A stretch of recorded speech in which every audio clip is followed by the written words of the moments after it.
ये देखिए,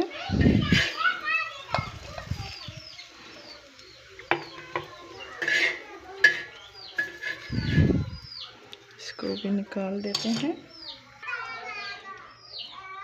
हरी मिर्चें थोड़ी सी डेकोरेशन के लिए मैंने बचाई थी, वो रख देती हूँ। साइड से हरा धनिया। उम्मीद है आज की रेसिपी आपको बहुत ही ज़्यादा पसंद आई होगी। प्लीज़ हमारी वीडियो को लाइक करना मत भूलिएगा।